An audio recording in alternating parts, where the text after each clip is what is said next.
Fala galerinha, começando aqui o primeiro Papinho do Bom podcast. Não sei se isso vai ser um bordão, né? Apenas falei. E é um podcast apresentado por ninguém mais, ninguém menos do que eu, Charlil, que sou aí músico aí, compositor. Queria entrar na fama de ser escritor também, né? Mas o tempo anda meio complicado. Vamos ver isso mais aí pro futuro.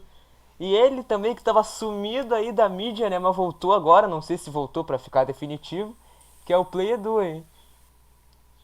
E aí, gente, eu sou o Pledo. Muita das pessoas me conhecem aí pelo fatídico nome Pledo, por uma brincadeira que eu fiz em criar um canal e agradecendo por 10 inscritos, quando eu tinha, sei lá, 8 anos. E agora eu tô criando um canal com o Charlil, conhecido pelo nome artístico aí, né? E aí, bom, se der tudo certo, eu continuo aqui no Papinho do Bom. E essa é a minha história. E agora vamos passar para o nosso convidado aqui, Lenilton Campo. Por favor, se apresente. Eu sou Helenilton Neucamp,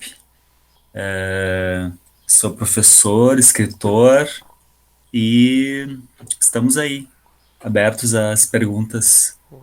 Vou E começar. sempre aberto a um papinho bom, papinho do Ah, bom. muito bom.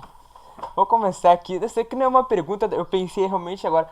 O teu nome, o seu sobrenome no caso, é Neukamp mesmo ou tem um sotaque Neukamp? Ou tem algum. Não, ele é Neukamp, que Neukamp. seria Neukamp, é Campo Novo. Ele, até onde eu sei, são pessoas que vieram, alguns da Alemanha, outros da Holanda, outros dizem que são da Holanda, né? Sim. E teria vindo como Nienkamp, né? E aqui, por registro, ou no caminho, no navio, se transformou, ou aqui no linguajar, né? Se transformou em Neukamp. Então, mas eu digo Neukamp Sim. para não confundir, não parecer pedante também. Tem muita gente que gosta de fazer esse estrangeirismo, né? Sim. E porque na verdade nós somos brasileiros, né? O Brasil é essa mistura de povos e culturas. Então aqui é Neukamp mesmo. Sim. E pros alunos mais íntimos é Novos Campos mesmo. Esse. Mas é bonito, é um sobrenome bonito, né? Sim, Campo Novo, Novos Campos, dá uma ideia, sim, uma metáfora bonita, né? sim. Então, aí, pra galera que não sabe, esse é o professor Elenilton, ele é nosso professor de filosofia, mas também era professor, já foi professor de geografia, de ensino religioso, De de história, história, né? Tá na área da educação há quanto tempo? 24 Há anos. 24 anos. Vou entrar no Formado, 25º ano já. formado, não sei, não é a URGS, né? Não sei. A filosofia eu fiz na Unicinos e mestrado de educação na URGS. Tá. O professor Elenilton, ele também é escritor, né? Escritor há bastante tempo, já escreveu livros famosos, né? E um desses livros que mais chama a atenção do público até hoje é o livro A Caixa de Perguntas. Tu poderia nos explicar qual seria a história desse livro, como ele surgiu, o que seria, né, a Caixa de Perguntas? A caixa de perguntas é uma ideia, é uma experiência de sala de aula que surgiu há mais ou menos uns 16 anos, eu acho, 2004. Desde quando eu comecei a ser professor em 1996, eu sempre tentei achar formas de tornar as aulas mais interessantes, né, mais animadas. Assim, no início eu tentei fazer jogos, sempre tentei, daí eu fui atrás de livros, né, de jogos e práticas de sala de aula, todo tipo de jogo que vocês imaginarem de sala de aula eu já fiz para tentar tornar as aulas mais interessantes, mais participativas, né? Sempre tentei fazer com que os alunos se manifestassem, assim, tivessem o direito à palavra também. Só que o que eu percebia é que sempre tinha um grupo de alunos que era muito tímido, isso em todas as turmas, né? Um grupo às vezes maior, às vezes menor, Sim, e que tinha vergonha, que gostava das aulas e tal, mas não participava. E eu não podia forçar as pessoas a participar. Então eu fui pensando, inventando coisas. Eu tinha o jogo da verdade, que eu nunca fiz com vocês, que os alunos colocavam perguntas, eu passava o meu boné, os alunos botavam pergunta, depois alguém abria a pergunta e lia, e alguém era escolhido para responder, né? Então eu sempre brinquei com essa coisa do anonimato, de não colocar o nome e tal. Só que eu tive turmas de ensino religioso, 2 turmas, num certo momento, tive em outros momentos também. E aí, claro, sempre se fala, até se fala em religião, mas o que mais os alunos queriam falar sempre era sexo e drogas. Isso. Sempre foi os 2 grandes temas da adolescência. Sim. E acho que continua sendo, né? Principalmente o primeiro. E, e aí eu pensei, tá, como é que eu poderia trabalhar, né, isso? E aí me veio essa ideia, eu vou ver um jeito, inventar uma caixinha onde eles ponham perguntas e para que os tímidos possam participar.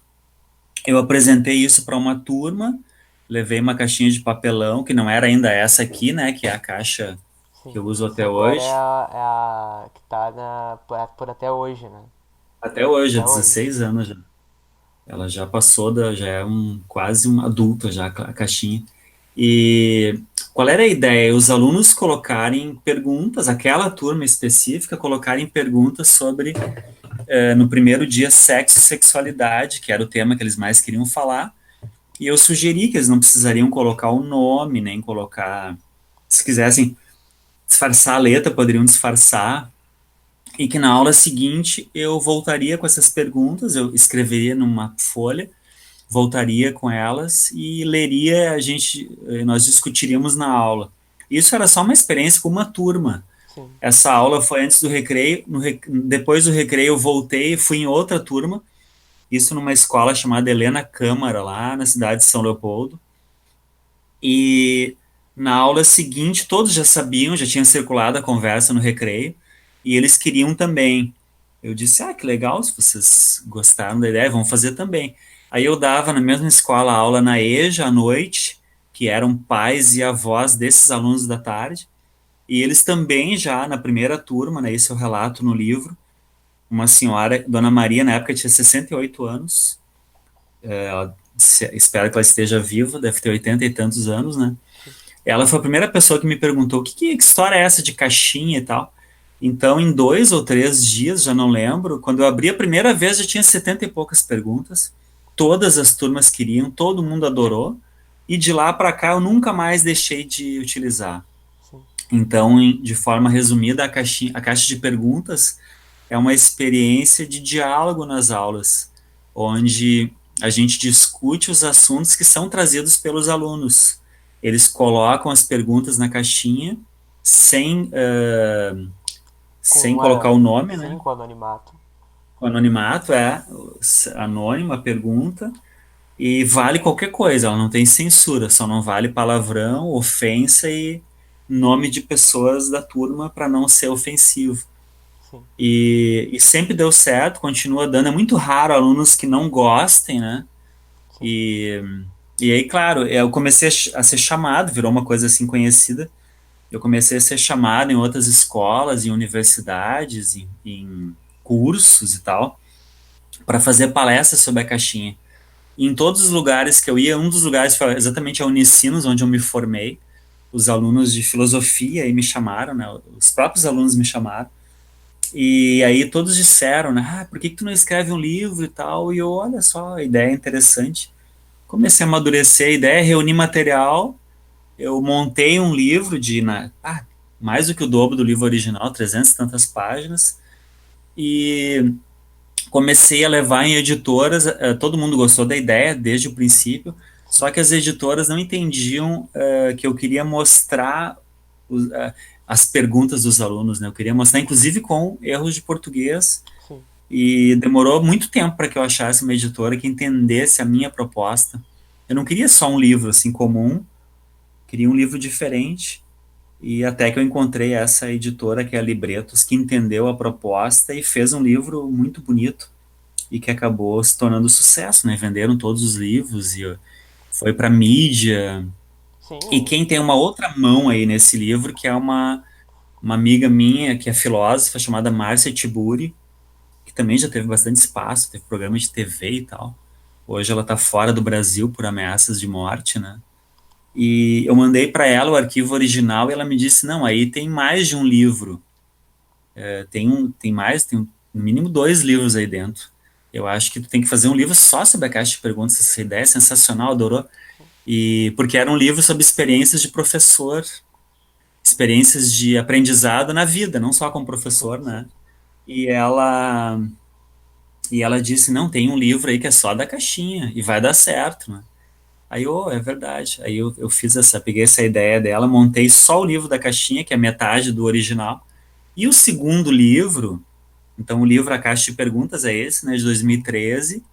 O segundo livro acabou se tornando basicamente esse que eu lancei ano passado na Amazon, que é As Cartas Místicas, que são vários textos, né? sim, São crônicas sobre assuntos diversos e que a maior parte delas estaria nesse livro junto com a caixinha. sim. Só tem um texto que ficou no livro que eu insisti, aí é uma exigência minha para a editora, que é o livro que eu conto a minha relação com meu pai na olaria, quando eu ficava lá nas madrugadas com ele, trabalhando em cima dos fornos de tijolos, né? E que eu acho o texto mais bonito, e muita gente me escreveu, e até hoje me fala, que é o que eles mais gostam do livro, aquele texto ali. E que me marcou bastante o livro também, né? Sim. Vou passar agora a pergunta pro Edu, senão eu fico agora falando demais e eu não sei se ele gostaria de fazer uma pergunta sobre o tema aí, né? Sobre o tema, eu não tenho nenhuma pergunta, cara. Eu achei essa ideia do anonimismo genial para Anonimato. os alunos. É, anonimato, desculpa. Mas eu achei uma ideia genial, cara. Tanto para o grupo que consegue falar, tanto para o grupo que não consegue participarem juntos, cara. Eu achei essa ideia genial. Sim. É Ainda porque o mais. tímido fala, né? O tímido tem acesso à palavra e não se mostra, Sim. né? Claro. E o irônico, o debochado também, né? Sim. O cara que é debochado, que quer tirar um sarro, sem ser bullying, né? Ele pode fazer isso, porque ele vai lá, escreve o que ele quiser e ninguém sabe que é ele, né? E às vezes todo mundo indica é o fulano, e não é o fulano. Sim, Às muita vezes o gente. debochado é exatamente o que nunca fala nada. Sim, muitas vezes quando tu tá lendo ali as perguntas, a gente fica assim, né? Mas pensando, tá, mas quem será que escreveu isso? Entendeu? Quem será que foi? Foi pra. Ou quando botam perguntas do tipo, Sor, tô gostando de uma pessoa, tranã. A gente fica imaginando quem seria essa É, pessoa, né? Quem é a pessoa que escreveu que tá gostando dessa pessoa? Então, vai indo assim. em geral não é aquela que se imagina que seja, né? Sim, Eu seguidamente, quando eu lancei o livro, eu ouvi esses relatos direto, né? Eu fiquei lá autografando na feira 3 horas e meia, né? Foi impressionante.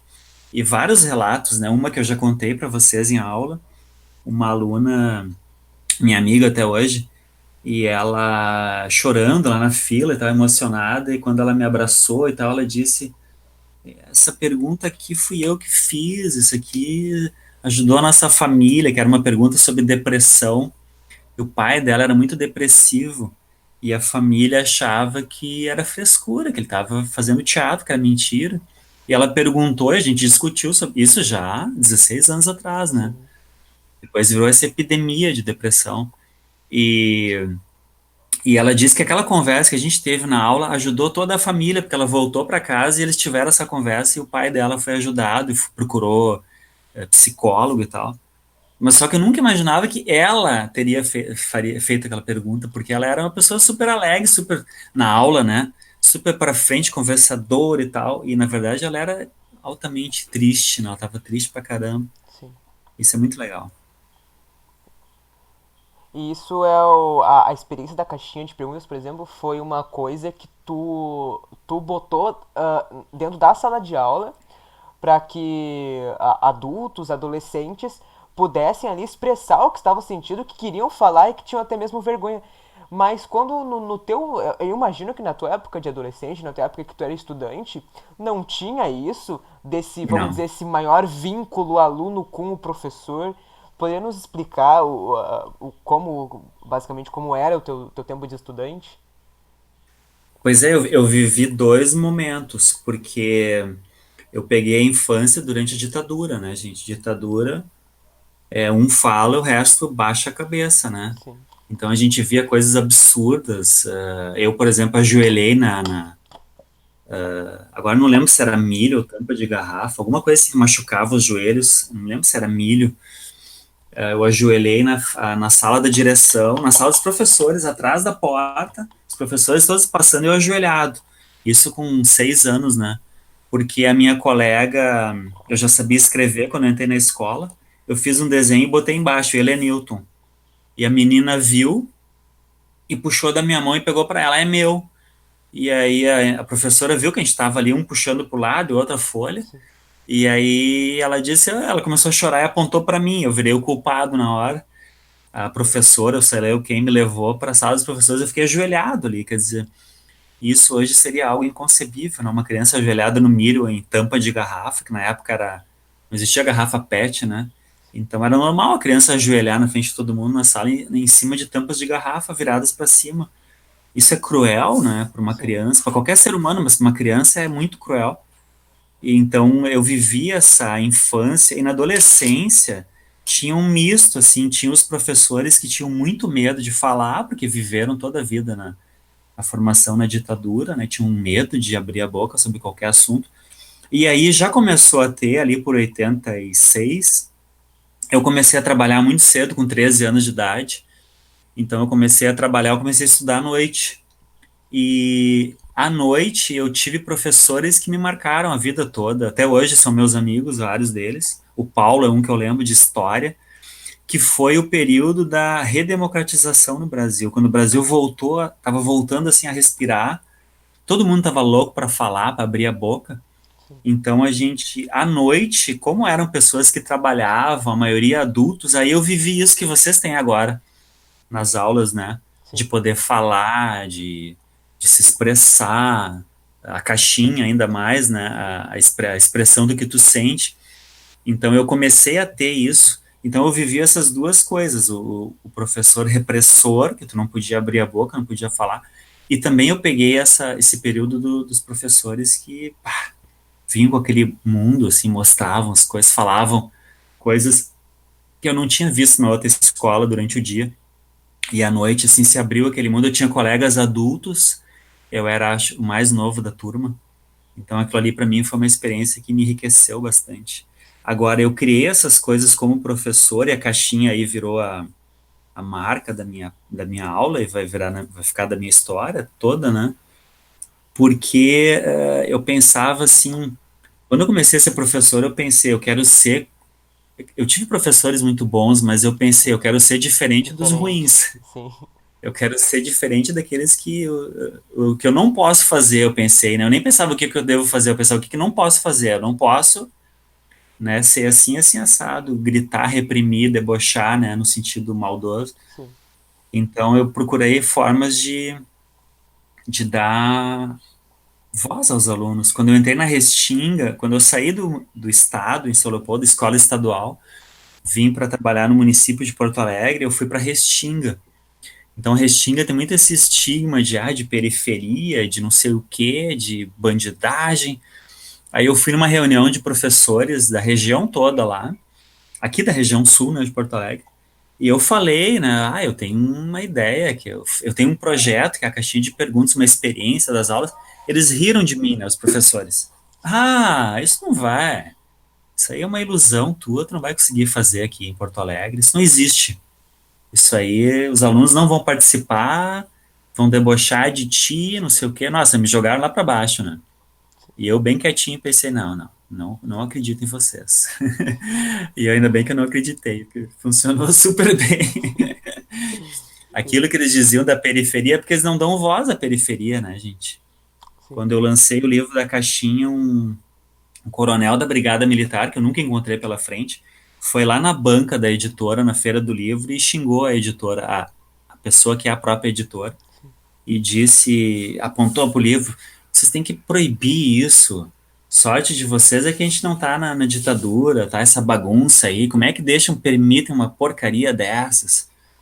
Tem erro de português, tem palavrão, não sei o quê. E a editora disse, não, até o símbolo da editora é uma faixa preta, ele já é censurado ao natural. Mas foi a única pessoa que teve esse peito, mas um cara da polícia, né? Sim. Mas ele foi lá e ameaçou, ele disse, se dependesse de mim, essa porcaria tava tudo no lixo, né? As pessoas têm medo dos jovens falando. A sociedade tem medo Sim. da voz da Sim. juventude. Sim, Que se a porque juventude... sim, as pessoas falam muito essa frase, né? ai, esses jovens, esses adolescentes, como se a pessoa nunca tivesse sido jovem, nunca É, tivesse, vamos dizer assim, cometido algo ruim, entre aspas, na vida, ou algo que ela sim, falou que era uma bobagem, ou coisa assim. é. Não, e eu Como se vejo a gente. pessoas. Oi, pode falar, Edu. Eles falam como se a gente fosse uma nova espécie, sabe? Como Sim, se eles nunca tivessem sim, nada igual. Exatamente. Mas nova espécie estranha. sim, E me incomoda muito esse discurso da minha época, no meu tempo, na minha época. Isso é uma ilusão, assim, as pessoas param no tempo, né? Ao invés de viver o momento presente, que é o único que é real, né? É sim, claro que a gente é uma soma das nossas experiências passadas, né? Que a gente vai tentando misturar tudo num ser individual que a gente é e tenta melhorar a cada dia. Agora, o momento real é o momento presente. As pessoas ficam muito ressentidas, né? Eu vejo muito isso em amigos meus, que pessoas que o envelhecimento fez mal, né? Que assim, pessoas, eu tô com 48, né? Eu tô quase com 50 anos. Essas pessoas de 50 anos que parecem que têm 90, né? Impressionante. E que ficam apontando o dedo pro adolescente atual e não se dão conta que o que eles estão apontando o dedo, eles estão apontando o dedo para eles mesmos, né? sim, Eu conheço pessoas que foram adolescentes assim que fizeram muita loucura, que usaram tudo quanto é droga, que enganaram, que mentiram, que fugiram, que alguns até roubaram, né? sim, E aí agora o cara chega a 40 e poucos anos, 50, e vem com esse discurso moralista. Porque tem que isso, porque tem que aquilo, porque tem que matar, porque tem que prender, tem que arrebentar. Ele não se dá conta que ele está falando isso para o adolescente que ele foi. Aliás, esse que eu estou imaginando hipoteticamente, ele foi muito pior. sim, Ele fez com coisas muito certeza. piores, né? E Sim, tem discursos moralistas. Claro que eu não vou fazer isso, mas dá vontade, às vezes, lá no Facebook e colocar um comentário. Fulana, tu fez isso, isso e aquilo. Tu te dá conta sim, do que tu tá falando para essa pessoa de agora, né? Então é muito moralismo de quinta. Aliás, moralismo sempre é de quinta, né? sim, Essa coisa de querer dizer como as pessoas devem ser. E, bom, vocês vão perceber isso também. E é uma ilusão, a adolescência ela é problemática e ela é maravilhosa e é trágica em qualquer idade. O Aristóteles já escreveu sobre isso, né? O jovem no mesmo dia tem sensações de tristeza, ele vai ao céu, ele desce à terra. Isso o cara escreveu há 2.300 anos atrás, né? Então, é um período da vida efervescente e muito difícil, né? Muita gente não passa daí, né? Não consegue suportar essa crise da adolescência, que a Simone de Beauvoir fala bem, né? sim, E, mas me incomoda a minha geração ser tão careta, né? Ser tão conservadora, ter se tornado tão conservadora e reacionária. As pessoas ouviam Legião Urbana, que é uma banda super crítica, fala muito bem sobre a adolescência, né? E aí o que elas cantavam agora elas são a negação daquilo, né? Isso me impressiona, assim. Será que elas cantavam sem saber o que estavam cantando? Diziam sem entender o que estavam dizendo? Uma coisa é a gente mudar de opinião, isso é humano, né? Eu mudei, eu era assim, eu melhorei, sei lá, eu. Outra coisa é a pessoa virar um renegado, renegar a sua própria história, né? sim. Isso me incomoda bastante, eu vejo muito na minha geração. Sim, e nesses modos dos adultos falarem mal dos adolescentes, mal sem aspas ou com aspas, falarem assim do Sim. jeito, né, que, Pejorativo. sim, mas isso que a gente tá tendo agora, né, eu, Edu, tu aqui, essa conversa, esse vínculo que a gente se reuniu lá no WhatsApp pra gravar esse podcast aqui pra galera que em breve vai estar assistindo no Spotify, primeiramente no YouTube. Muitas pessoas, não sei se tu vai chegar a mandar esse podcast pros teus amigos adultos, por exemplo, mas muitas pessoas podem pensar, tá, mas dois adolescentes e um professor, que vínculo é esse que eles têm? Isso não deve existir? Por que isso É. existe? Isso é vergonhoso, até mesmo da parte do professor. O que tu poderia nos dizer sobre isso? Pois é, uma boa questão. Sim, Eu acho triste isso, né? Porque essa relação distante entre professores e alunos ela não gerou bons frutos, né? É claro que tem professores e professoras que, até de décadas atrás, ótimos professores e que não mantinham uma relação próxima e não tinham muita abertura, mas tinham, através daquela transmissão do conteúdo, tinham uma forma, uma empatia com os alunos, né? Sim. E agora, essa ideia de que não se deve ter a proximidade é um erro, porque todo mundo aprende com o ser humano, né? Eu converso com meu tio, tem 98 anos, eu aprendo com ele e imagino que ele aprenda comigo também, né? Então é uma posição de autoridade equivocada, né? Eu me lembro que diziam lá na Restinga para mim, não mostra os dentes, né? Não, me pergunta qual é o teu apelido, Lelê. Nunca fala isso para os alunos. Nunca diz que teu apelido é esse, porque eles vão perder o respeito contigo. Não mostra os dentes, porque aqui já roubaram uma professora, quer dizer, uma relação entre fatos, assim, sem nenhuma lógica, né? Eu ouvi 10 anos aquilo do tal do roubo. Foi um roubo em 20 anos. As pessoas continuaram repetindo aquilo, repetindo. Eu ouvi de várias pessoas. Então, para quê? Para que eu não me aproximasse dos alunos. Ao contrário, me aproximei dos alunos. Foi uma relação super boa, né? Todo mundo aprendeu. E eu não entendo essa ideia de que as pessoas, de que essa diferença geracional, né, de gerações seja um problema, porque só vai haver uma mudança na sociedade se houver esse diálogo, né? Sim. E no caso, eu penso sempre pensei, mesmo desde a adolescência, que está nos jovens o motor da mudança, né? Isso está acontecendo no Chile agora. Os jovens foram para a rua no Chile para mudar até a constituição do país, né?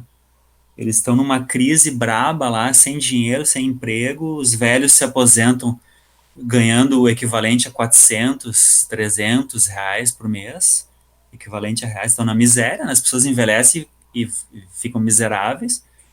E aí o que aconteceu no Chile? Os jovens foram para a rua. Os jovens são o motor da transformação em qualquer lugar, né? Se a gente não ouvir os jovens, eu digo a gente, os mais velhos, não vai acontecer nada. Sim. Eu acho que esse diálogo é importante. A minha amiga que eu citei lá no início, a Márcia Tiburi, ela disse, né, ela até escreveu na revista Cult, né, que é uma revista nacional, ela escreveu um texto sobre a caixinha, sobre o livro, a Caixa de Perguntas, e ela disse, eu acho que deveria haver uma caixa de perguntas na casa de cada família, né? Todas as famílias deveriam ter uma caixa de perguntas. Ou uma universal, assim, pra todos, assim, sabe? Exato, que seria o ideal da democracia, né? Sim. A caixa, quando eu lancei o livro, as pessoas diziam, ai, finalmente uma coisa nova, uma novidade, educação. E aí eu dizia sempre, e digo até hoje, não é novidade nenhuma, né? O que os gregos antigos faziam, o Sócrates, o que ele fazia era isso, né? É, Ia para ele a praça e dialogava perguntava, com as sim. pessoas. Né? Só que aí, claro, ele fazia as perguntas para provocar as pessoas. Sim. No caso da caixinha, as pessoas fazem as perguntas, né? E se provocam. O Edu vai querer falar alguma coisa aí, Edu? Pô, cara, eu A gente, não você tenho tem que nada a falar mais, acrescentar. senão eu não paro de falar. Não, não, o Edu tá muito quieto, né? Vamos desenrolar isso aí. Eu tô aqui prestando atenção, cara. Eu tô aqui no cantinho só prestando atenção, assim, pra largar uma bomba, sabe? Mas, não, eu tô prestando atenção, não tô falando muito, sabe? Tá, vamos falar aqui uma coisa que eu pensei, senão eu vou me esquecer depois. O senhor, tu poderia mostrar ali o exemplar da caixa de perguntas ali que tu tinha pegado na Do mão livro? ali? Aham. Sim, sim. Vamos ajeitar pra frente. Aham. Então, galera, esse aí é o livro aí, ó, Caixa de Perguntas, Desafio Vive em Sala de Aula, a editora é Libretos. E vocês podem encontrar ele, não sei se está mais disponível ainda na Saraiva, ou até mesmo na Amazon, em formato físico, não sei se tem formato digital também. Não, pois é, esse eu devo esse formato digital. Eu me devo também e devo para as pessoas. Eu sempre sou cobrado disso. Eu até falei com a editora e ela achou que não e tal. Porque livro digital no Brasil, ele não tem ele ainda não se tornou algo popular, né? Sim, Ele ainda é um nicho.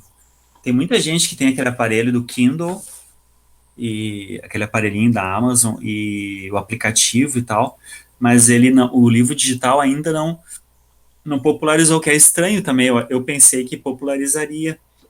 a minha sobrinha faz escrita criativa na PUC e ela é dessa geração digital, né? Um pouco mais velha que vocês, 20, 22, 21, 22 ela tem agora, 21.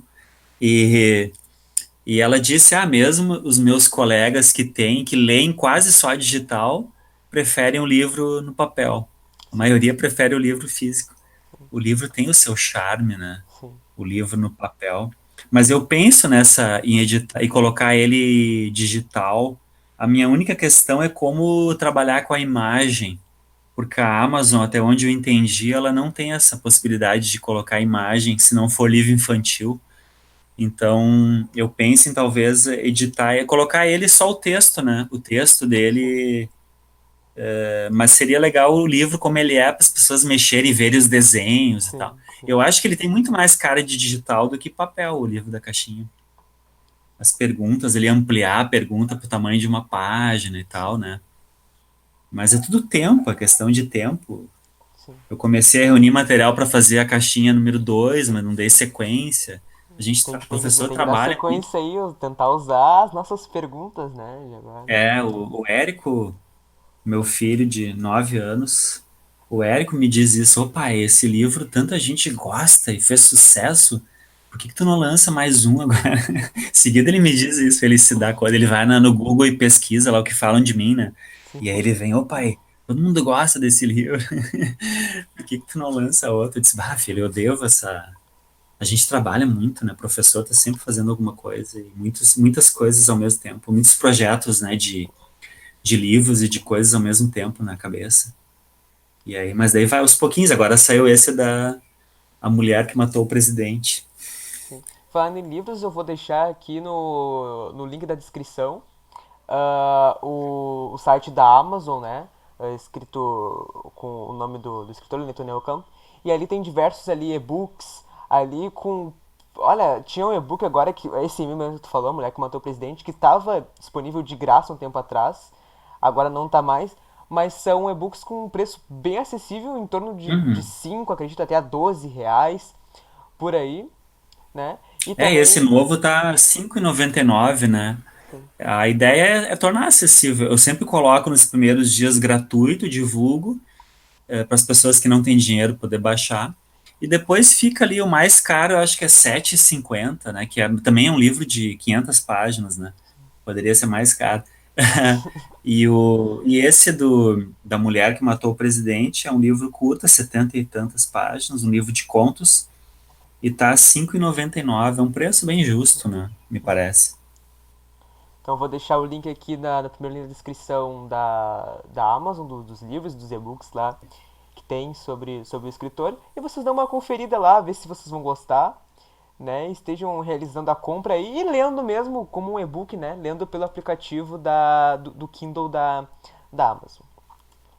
Bom, entrando nesse tema de escrita, quando foi que tu começou a escrever assim pra realmente, nossa, vou ser um escritor? Foi tu mesmo que elaborou essa ideia ou alguém falou pra ti, Lenilton, tu escreve bem, por que tu não vira um escritor? Como é que ocorreu esse processo? Pois é difícil dizer o processo, ele vai ao natural. Ao mesmo tempo que eu sempre gostei de escrever, sempre as pessoas me diziam que era para publicar. Eu era na adolescência já, na infância eu já escrevia coisas assim, escondia.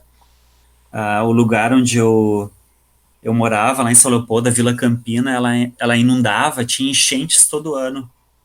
E eu me lembro, assim, uma imagem muito linda que eu tenho da minha infância, linda e trágica ao mesmo tempo, que era de sentar, assim, na porta da casa, ver aquela água, assim, chegando, aquela, que é uma tristeza, na verdade, né? Que tu sabe que a água vai invadir a tua casa, tem Sim, bichos, tem sapo, tem cobra, tem cheiro de esgoto, tem tudo que tu imaginar, doença. E eu ver aquilo, isso eu fiz mais de uma vez, pegar uma garrafa, olha só o que é a criança, né? Escrever um bilhete, assim, para um destinatário desconhecido, sim, e botar dentro da garrafa, fechar com a rolha e jogar na água. sim, Eu penso assim, imagina se um dia eu encontrar alguém que recebeu uma daquelas garrafas que eu escrevi, né? Eu tinha essa coisa romântica, de romântico para a vida toda, né? Continuo sendo, mas na infância de escrever cartas. botar dentro da garrafa, fechar e largar na enchente, pensando assim, vai chegar essa carta para alguém, né? O que eu escrevi exatamente, eu não sei, né? Dizia o meu nome, onde é que eu estava, e mas eu sempre tive essa coisa da a palavra escrita para chegar em alguém. A gente não tinha energia elétrica em casa, então não tinha TV, não tinha lâmpada, né? Não tinha banheiro. Mas eu tenho dois tios que são da Igreja Católica, meu padrinho, que já faleceu, e o meu tio, que tem 98 anos agora, os dois são irmãos laçalistas. São pessoas que estudaram muito, que viajaram o mundo inteiro, um foi diretor de escolas e tal. Então eu tinha, ao mesmo tempo, eu era uma criança pobre, sem acesso a quase nada, mas eu tinha esses tios. E o meu padrinho, o tio Albano, ele me mandava de tempos em tempos, não sei se todo mês ou de meses em meses, uma caixinha de livros pelo correio. Então ele é o meu pai intelectual, na verdade, né? Eu digo que eu tenho dois pais, né? Os dois, tem até um poema Dois Albertos que eu coloquei nesse livro das cartas místicas, que o meu pai era Alberto, meu tio era Alberto. E o meu pai era analfabeto, meu pai morreu analfabeto, né? Nunca aprendeu a ler e escrever. E o meu tio, irmão da minha mãe, super estudado, viajou o mundo inteiro. E ele me mandava livros pelo correio. Então a minha infância foi viajando nos livros. No escuro, né? Não tinha energia elétrica, não tinha TV. E lendo. Então a leitura sempre fez parte da minha imaginação. E desde que eu me conheço por gente, eu me lembro eu escrevendo, assim mesmo. E quando eu penso muitas coisas, eu penso já no pensamento escrito, que é uma coisa maluca, né? Sim. Que é a coisa do leitor, assim. Eu acho que o que forma o escritor é um grande leitor. Sim. Só que eu li muito mais na infância, na adolescência eu não li muito. Eu li muito na infância, né? E depois, claro, na vida adulta, daí a faculdade é pura leitura, né? Sim. Filosofia, leitura, leitura, leitura e escrita. Mas eu fui uma criança leitora, por isso que eu valorizo muito, assim, iniciativas que incentivem as crianças a ler, né? O Anísio Teixeira, uma escola que tem uma biblioteca viva. Isso é muito importante, né? As bibliotecas serem vivas. Não adianta ter um monte de livro na escola e não ter acesso para os alunos, né? Os alunos têm que ter acesso, a biblioteca tem que ser aberta, tem que ter alguém que conhece livros, como é o caso lá da nossa escola, para nossa sorte. Tem uma bibliotecária, as escolas têm que ter bibliotecárias, que são pessoas que entendem de livros, né? Não é só saber ler, é entender da coisa toda, né, do livro. Sim. Então eu começo a ser escritor em casa. Aí depois eu trabalho durante o dia, eu volto tarde da noite para casa e aí sempre tem um bilhetinho, sempre tinha um bilhetinho da minha mãe. Tem feijão na geladeira, tem eu fiz tal coisa, né, um bilhetinho assim para mim. Esses bilhetinhos da mãe, a mãe nem sabe, mas aquilo ali me influenciou muito na escrita, né? Bilhetinho com sotaque alemão, cheio de erro de português. Uh, dá pra ver que a pessoa é de origem alemã, né? E os bilhetinhos da mãe também. E a minha família, todo mundo escreve, embora eles não. Só eu tenho ensino superior e médio. Meu irmão e minha irmã só fizeram até o ensino fundamental. Os dois super inteligentes, não seguiram estudando. A minha irmã escreve bem, o meu irmão mais velho escreve super bem, só que não desenvolveu, né? Não escreve assim, quando ele escreve alguma coisa, ele escreve um textão ali, mas não. E eu sempre trabalhei. Na adolescência eu já escrevia para o jornal lá de São Leopoldo. E eu tinha 15 anos, 16, e as pessoas liam achando que era um cara velho que tinha escrito. Uma vez foi um cara na minha casa montar uma cozinha para minha mãe. Isso eu já tinha ali uns 18, 19. E aí, por coincidência, ele tinha o mesmo sobrenome que eu, né? O Neukamp, o Neukamp. E aí ele disse para mim, bah, tu nem sabe que a gente tem um parente que é bem conhecido, né? Eu disse, como é que é o nome? Ele é Newton Neukamp. Bah, ele escreve no jornal. Eu não sei, deve ser um senhor. Ele tava falando comigo, eu era um gurizão, né, adolescente, e ele dizendo, bah, a gente tem um parente, e tá falando de mim. Achei muito engraçado. Então eu sempre escrevi, sempre gostei, sempre tive essa coisa de me coçar, eu tenho que falar sobre isso. E agora a gente escreve muito no celular, né? Sim. Essas coisas que eu boto no Facebook e tal, e às vezes até no blog, que de vez em quando eu escrevo no celular na hora, eu sento e papapá. E às vezes me diga, bah, aquilo que tu escreveu, eu digo, bah, eu escrevi isso, se soubesse o jeito que eu escrevi isso. Sentei, escrevi. Às vezes eu vou reler, tem até erro assim, ou erro de ortografia ou do corretor, né? Que é uma desgraça. Tu escreve certo, o corretor estraga a tua escrita. Mas é isso, a relação, a vida inteira a relação com a escrita. E se eu tivesse mais tempo, escreveria muito mais e escreveria para distribuir, né? Sim. Assim, se tivesse muito dinheiro, eu faria edições de milhares de livros e entraria nas vilas aí distribuindo para crianças, para adolescentes, né? Porque quanto mais livros, mais leitores, quanto mais leitores, mais gente de olhos abertos, né? E menos ódio. Quanto mais leitores, mais escritores também, né? Também, exatamente, Acredito que todo escritor e foi um leitor que desde cedo se aprofundou no gosto da leitura, né? exatamente. E a leitura é uma forma de acesso ao conhecimento muito privilegiado, né? Tem muito estudo sobre isso. E agora que a gente é muito preso às máquinas e às telas, a leitura ali do texto no papel, ela é muito importante até para concentrar, né? Para conseguir concentrar o olhar, concentrar a mente em algo. Que a geração de vocês, muito mais que a minha, é uma geração muito imperativa, né? Sim. Que às vezes não consegue. Eu, às vezes, muitas vezes estou assim, mas imagino vocês muito mais, que vocês são nativos dentro dessa tecnologia toda. E a coisa de estar fazendo um monte de coisa, não tá fazendo nada, na verdade, né?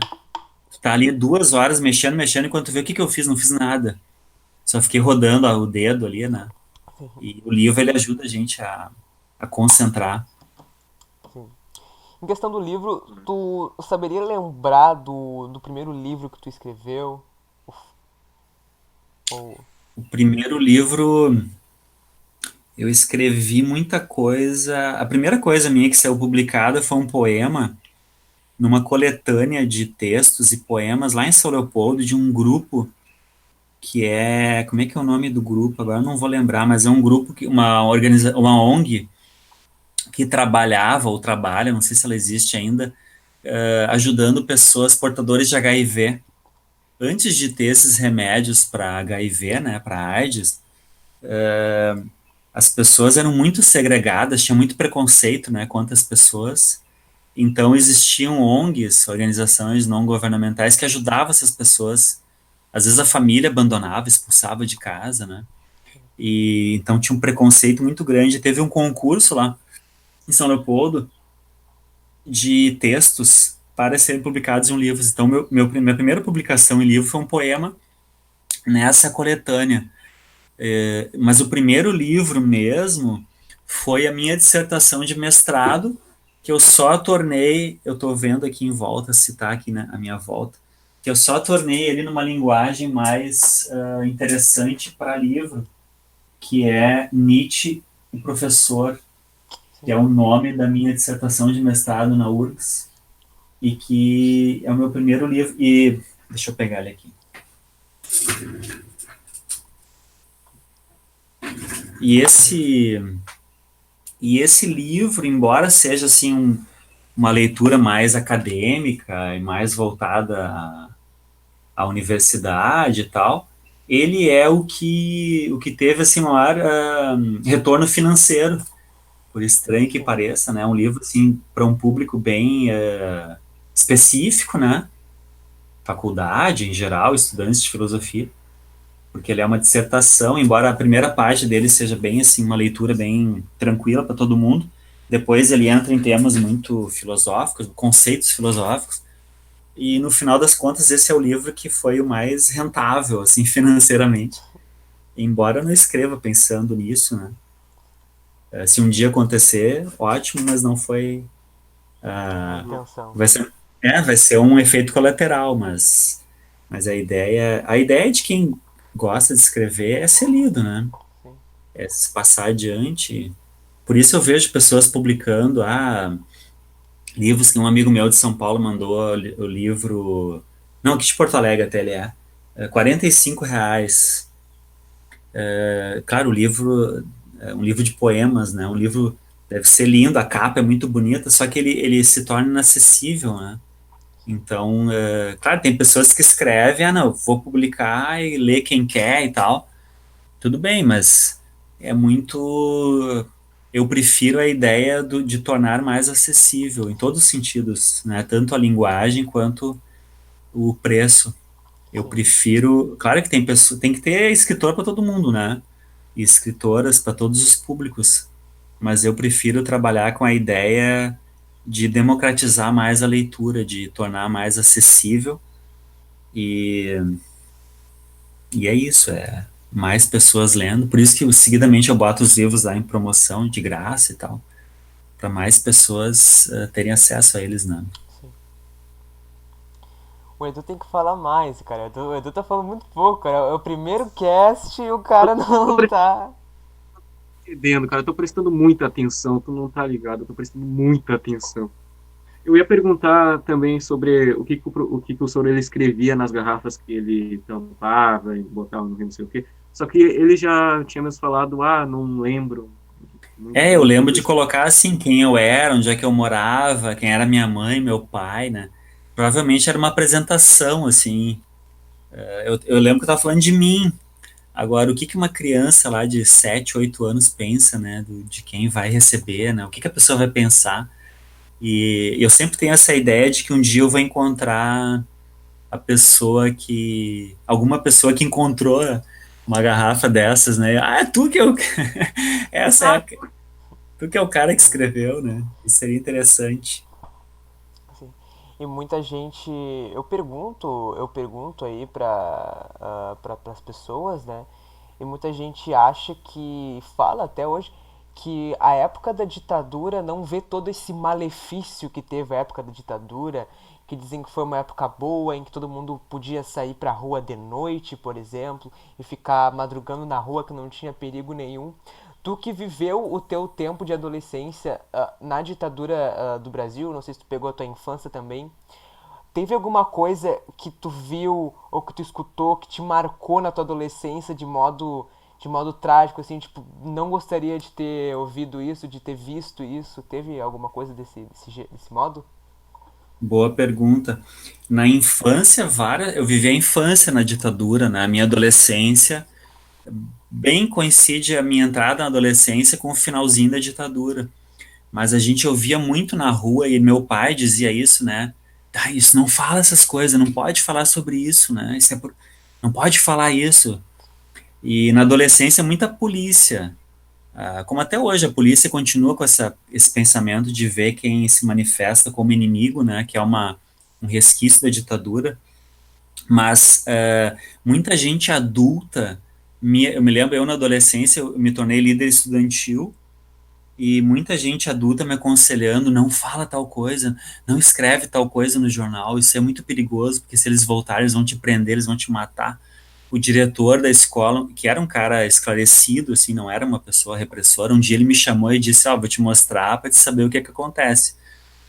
O Ministério da Educação, o MEC, né, mandou essa ficha aqui, eu sou obrigado a preencher. Eu vou colocar aqui o teu nome dos teus pais, teu endereço, e um relatório sobre a tua atividade aqui na escola. Mas tu sabe que eu não concordo com isso, eu sou obrigado a fazer isso, mas só para te saber que isso existe. Então, eu com 16 anos, eu era fichado, né?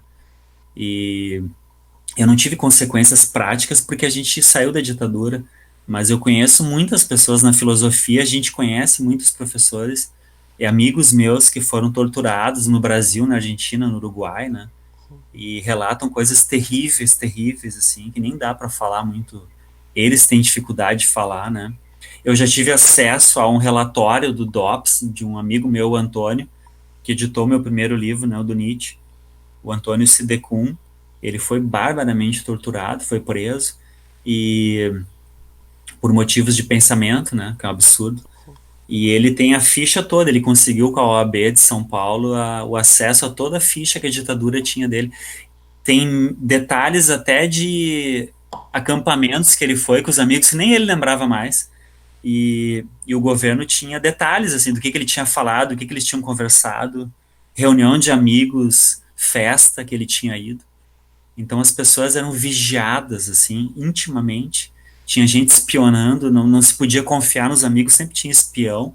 Agora, essa ideia que a população fala muito, porque naquela época tinha menos violência, é uma ideia, é uma meia-verdade, porque o que as pessoas não se dão conta, que estão falando de um período onde o Brasil tinha um quarto da população que tem hoje.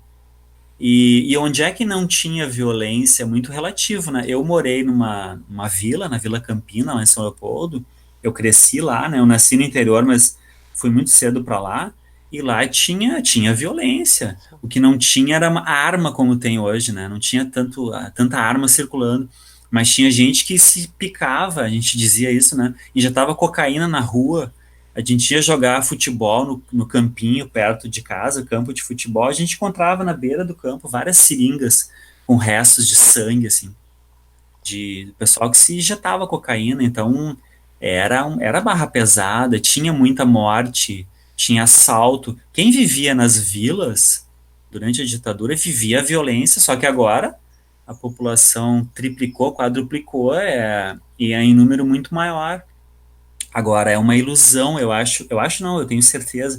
As pessoas idealizam o seu passado, que nem aquilo que a gente falou antes, né, os adolescentes de hoje em dia. Sim. As pessoas idealizam a sua adolescência. No meu tempo as brincadeiras eram melhores. Isso é uma bobagem, né? As brincadeiras eram brincadeiras, né? Tem brincadeiras que eram muito legais, que sumiram, deveriam voltar. Agora, é uma bobagem dizer que as brincadeiras eram melhores. Qual é em que critério tu te baseia para dizer, né? Ou assim, eu era um adolescente mais feliz do que o Edu e o Mateu. Como assim? Em que critério é esse que tu usa para dizer uma bobagem dessas, né? A gente não tem como. O que a gente pode estudar em geografia, em sociologia, em história como é que era a economia daquela época. Aí sim, né? Um adolescente de periferia, eu diria que um adolescente de hoje, eu diria, não, eu digo, ele tem muito mais acesso à tecnologia, ele tem energia elétrica em casa, ele tem banheiro. Vocês vão dizer, tá, mas como assim tem banheiro? Vocês não tinham? Não, muitos de nós não tinham. Então a ditadura militar, economicamente, ela foi terrível para a população, né? A gente não tinha dinheiro. Eu lembro a mãe e o pai trabalhando que nem loucos, assim, a mãe trabalhava em dois, três empregos, empregada doméstica, de noite trabalhava em fábrica de sapato, fazia calçada em casa, né, até meia-noite lá, coitada, cansada. Fim de semana ela lavava fardamentos dos times de várzea da redondeza para tirar um dinheirinho, quer dizer, nunca parava de trabalhar. As pessoas trabalhavam muito, ganhavam muito pouco, o salário mínimo era miserável. Então eu acho que é muito assim, idealização do passado. As pessoas idealizam um passado que não existiu, um paraíso que não existiu, né? Sim. Eu me lembro que quando a gente inicia na filosofia ali no Anísio, que é no sétimo ano, tu nos pede para nós lermos um texto que, se não me engano, é Memórias do Estudante, que foi tu que escreveu. Isso. E ali conta, ou não me lembro se conta, mas eu já ouvi essa história vindo de ti. Que na época, quando chegava setembro, assim, daí tinha esse negócio do Brasil, proclamação da República e etc. As crianças, né, os alunos tinham que ir marchando da escola até o Até o centro da centro da cidade. cidade. Uhum. A gente ia marchando da escola até o centro, a gente tinha que cantar o hino todo dia. E quando alguém aprontava alguma coisa na escola, não interessava quem foi, de que turma foi, todo mundo ficava em posição de sentido lá no pátio, assim, às vezes meia hora, uma hora, no sol, né? Então não faz sentido nenhum. Essa é a ideia. A gente tinha aula de moral e cívica, que eu vejo alguns, não, porque a gente aprendia. Hoje, gente, aula de moral e cívica era decorar nome de presidente, decorar nome de capital, desenhar a bandeirinha do Brasil, recortar, colar, sabe? Era essas coisinhas assim. Não se ensinava nada. Não se ensina a amar o país, né? Tu ama o país vivendo bem nele, né? Então, essa ideia de que se a gente cantar o hino, a gente vai ser mais patriota, né? O que é ser patriota? São ideias muito genéricas, assim, sair com a bandeira do Brasil não demonstra amor pelo Brasil, né? Tu demonstra amor pelo Brasil sendo um bom cidadão, fazendo coisas boas pelo país, não roubando, não sonegando impostos, né? Então, essa ideia é uma ideia estranha. Eu continuo achando que é uma idealização. A mesma coisa que as pessoas falam da sua adolescência, falam em relação ao país, né? como se tivesse existido um período onde tudo era bom, tudo era ótimo, e isso não é verdade, né? Sim, Cada época tem os seus dilemas, as suas tristezas, alegrias, né? sim. E sempre vai ser assim. Em alguns momentos a gente vai conseguir avançar mais, em outros vai retroagir. O Brasil agora está numa ressaca braba, né? Nem é de conservadorismo, é de reacionarismo, uma coisa assim reacionária, antiquada, brega até, né? Até culturalmente é brega, né? O que anda surgindo aí na moda. E, mas eu creio que a gente vai sair disso. É um país muito vivo, né? Muito diverso. A gente vai sair dessa bronca. Vamos ter dias melhores. Dias melhores, Verão. verão. É verão, mas tem Verão, pessoa que fala verão. É. sim. Então eu acredito Só que. uma, Tá, pode falar, Edu, pode falar. só uma pergunta. Que ano que o senhor estava primeiro, sétimo, sexto, que te dava esses trabalhos de recortar a bandeira do Brasil? Isso era seria para vocês agora tipo B10, por aí, B20. Era lá pela terceira, quarta série, né? Ah, Pequeno, assim, que eram as aulas de. Tinha moral e cívica e estudos sociais, que era uma decoreba, uns livros, assim, não se aprendia nada, era tudo decoreba, tudo repetir coisas, datas, Entendi. nomes, né?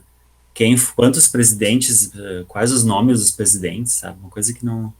Uma cultura inútil, assim, que não te ensinava nada. E eu vejo gente defendendo isso. Ah, se tivesse tal. Não, se tivesse moral e cívica nas escolas, não ia ter tanta violência. Isso não tem nada a ver, né? Então, se fosse tão simples assim, né? Tu criar uma matéria que vai resolver os problemas. Eles fizeram isso em substituição à filosofia, né? Que eles proibiram, retiraram. E porque filosofia ajuda a pensar, né?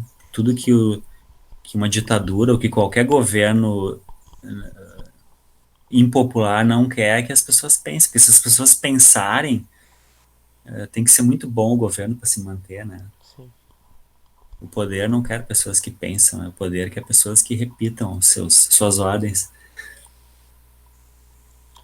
Então, acho que seria isso, né? Acho que seria isso, 3 horas, nós temos aula Estouramos o horário. agora, nós temos aula agora. certo. É. Acho que foi isso, foi um bom papinho, foi um papinho bom, né? Vamos Foi um fazer um papinho bom, merchan bem aí. legal. E lembrando pra vocês aí que vou deixar aqui no link da descrição o site da Amazon com os e-books e os livros do professor Eli Newton. Então vocês entrem lá, comprem, às vezes está de graça, né? É sempre bom estar dando uma olhada. Então, é isso, né? Ficamos por aqui. Muito bom, gente. Gostei de participar, achei bem legal. Rapidinho aqui. Foi Só tu rápido, não tem né? um. Passou rápido. Passou. Lá. Só Pode que por falar, Edu. acaso tu não tem uma para a gente colocar na descrição para o pessoal te seguir. Repete que cortou para mim a tua fala. O senhor não tem uma rede social para a gente colocar na descrição para o pessoal te seguir, ver o conteúdo que o senhor Ou o teu produz, talvez? blog. Eu tenho o É, blog, não, ele não é atualizado, assim, né? Eu escrevo de vez em quando o blog, ele é Newton Neucamp, né? .blogspot.com. O Facebook é estourado, tem já os 5.000 amigos. E tem o Instagram, que daí eu não sou muito ativo, na verdade, né? Às vezes deveria ser mais, né? O Instagram é @heleneucamp. E Canal no YouTube também, né? O é, YouTube. o YouTube tem um canal ali que eu uso mais como registro. Na verdade, eu escrevo muita coisa, mas eu sou pouco organizado na questão das redes sociais, né? Eu deveria ser mais organizado, assim, de ter um canal mais. Eu já pensei em fazer uma coisa semanal e tal, só que a questão é que o professor trabalha muito, né, gente? Nossa, é uma carga de trabalho, assim, impressionante. Então acaba sempre faltando tempo para todas as coisas. Mas o blog, ele é Newton Neucamp, botar ele Newton Neucamp lá no Google vai aparecer o blog, o Facebook eu escrevo lá, aquelas coisas, né, que a gente escreve no Facebook. E, e os livros virtuais estão lá na Amazon. O livro da caixinha ainda se encontra, às vezes, usado. Novo é mais raro, né? Uma pessoa me disse que conseguiu na editora, talvez ela tenha alguns exemplares. E estamos aí. Estamos aí, pro que dar e vier. Foi legal, gente. Muito bom, gostei da ideia. Agradeço por participar aqui conosco. Muito obrigado aí. Por ser o primeiro. Obrigadão, eu que Você é o agradeço. primeiro convidado, né? Ah, que legal. Obrigado pelo privilégio. E em breve a gente vai estar disponibilizando o nosso e-mail aí para vocês ouvintes, para vocês possam estar colocando aí a pergunta de vocês, né? Uma pergunta pro convidado seguinte, que possa vir mesmo pra gente estar respondendo nos próximos casts.